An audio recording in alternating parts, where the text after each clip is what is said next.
Is election commissioner? वो mister India क्यों बने हुए हैं? एक प्रेस कॉन्फ्रेंस का उन्होंने एक प्रेस कॉन्फ्रेंस करके भी जवाब नहीं दिया। मुद्दे पे नहीं बात करते, कथा सुनाते लोग। तो हम लोग तो जो देख रहे हैं कि क्या हो रहा है, अब हमको लगता है कि ये लोग जो है प्रेसिडेंट रूल जो है वो लागू करवाएंगे। देखिए आने वाले समय में ये बड़ा साजिश होने जा रहा है। बिहार में मोदी जी जो है प्रेसिडेंट रूल लगवा करके, राष्ट्रपति शासन लगवा करके सारा कमान अपने हाथ में लेने वाले हैं। आप सोचिए कितना बड़ा मुद्दा है ये। गरीबों का अधिकार छीना जा रहा, वोट का अधिकार छीना जा रहा है और इलेक्शन कमीशन मिल नहीं रही है पॉलिटिकल पार्टी से। हम पूछना चाहेंगे भाई और क्या करें? मिलने का नहीं समय दीजिएगा तो क्या करें? कहां है जस्टिस? ये तो अन्याय हो रहा है। तो क्या आपको लग रहा है कि आने वाले दिन में आप लोग के लिए और चुनौतियां होगी इस तरीके से अगर किया जाएगा तो? नहीं तो सब लोग नंगे होंगे। आप सोचिए आखिर क्यों नहीं मिलना चाह रही है भाई इलेक्शन कमीशन? एक सिस्टम है, एक ढांचा है, एक स्ट्रक्चर है। इंडिपेंडेंट बॉडी सिर्फ अब कहने के लिए हुआ है, बाकी सारा बीजेपी का गुणगान गाते हैं ये लोग। आरएसएस और बीजेपी के ऑफिस में कार्यक्रम बनता है इलेक्शन का, वोटर लिस्ट वहां तैयार होता है और बस शेड्यूल भी वहीं तैयार होता है और बस इलेक्शन कमीशन घोषणा करने के लिए और कुछ करने के लिए नहीं है।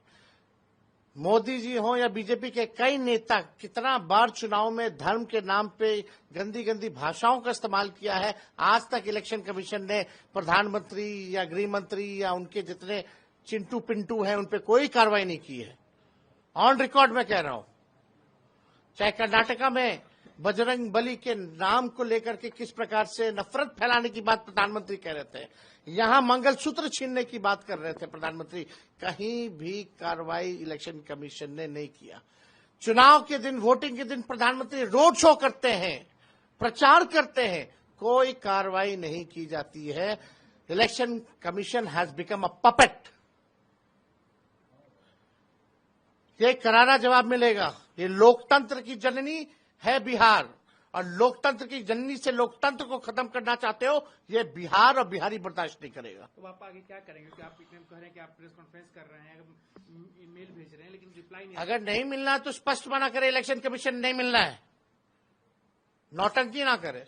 एक अंतिम सवाल, आज राजनाथ सिंह भी आए हैं जहां आप कार्यक्रम कर रहे थे, कह रहे थे कि हम लोग फिर जो है तीसरी बार नीतीश जी के साथ सरकार बनाने जा रहे हैं, नीतीश जी के गुणगान कर रहे थे, कैसे देखते हैं? देखिए भाजपा सबसे बड़ी पार्टी, इनके पास कोई चेहरा नहीं है और अमित शाह जी ने स्पष्ट कर दिया कि चुनाव तक ही जो है इनको रखेंगे या चुनाव के बाद जो है वो हो जाएगा। अब जदयू थोड़ी रहेगी, अब तो भाजपा का प्रकोष्ठ हो गया जदयू। क्या आ रही है आपको? देखिए कई 2 बार ये हमने प्रेस कॉन्फ्रेंस किया है इस मुद्दे को लेकर के और तब से ही हम लोग इलेक्शन जब से नोटिफिकेशन हुआ है उसके 2 दिन बाद से ही हम लोग लगातार इलेक्शन कमीशन से समय मांग रहे हैं कि हमारा जो गठबंधन है, हमारा एक डेलीगेशन जो है आपसे मिलना चाहता है। दुख की बात है जिस राज्य में चुनाव है बिहार, वहाँ की पॉलिटिकल पार्टीज जो है, अगर ऑपोजिशन अगर इलेक्शन कमीशन से मिलना चाहता है, जो शंकाएं हैं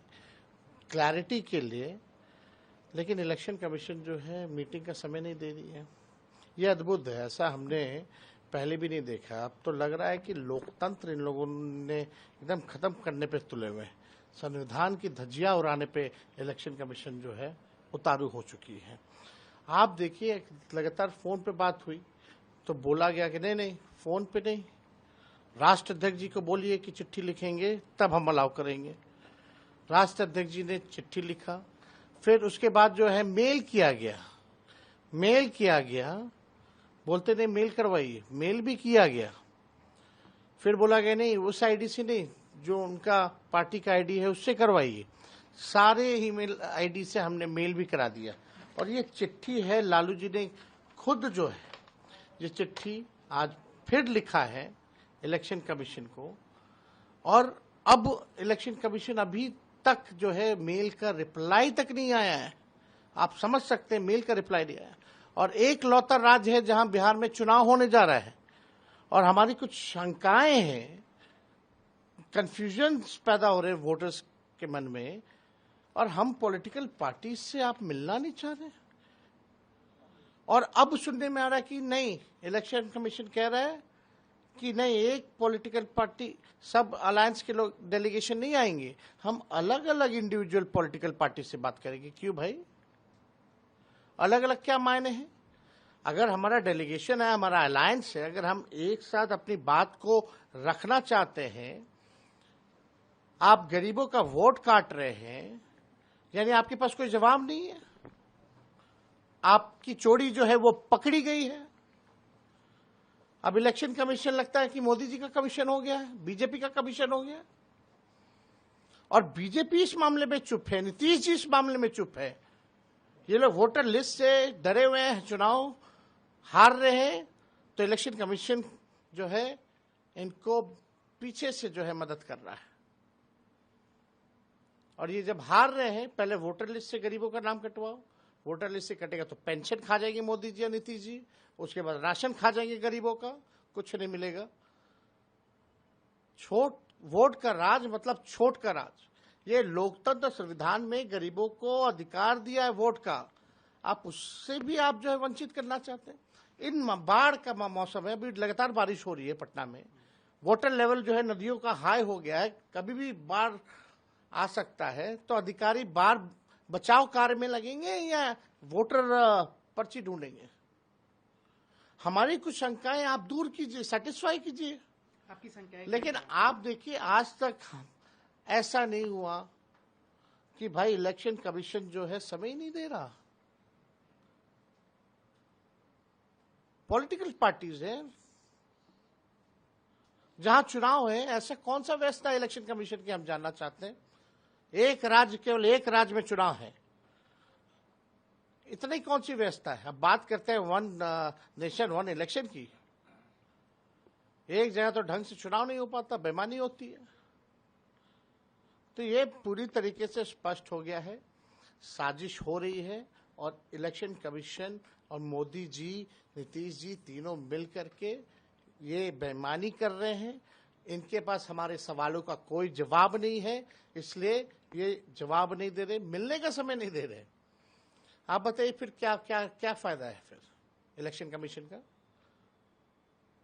आप चुनाव क्यों कर रहे हो? मत करो चुनाव, ऐसे बैठा दो और एक्सटेंशन दे दो। ये क्या दिखावटी है ये लोग से।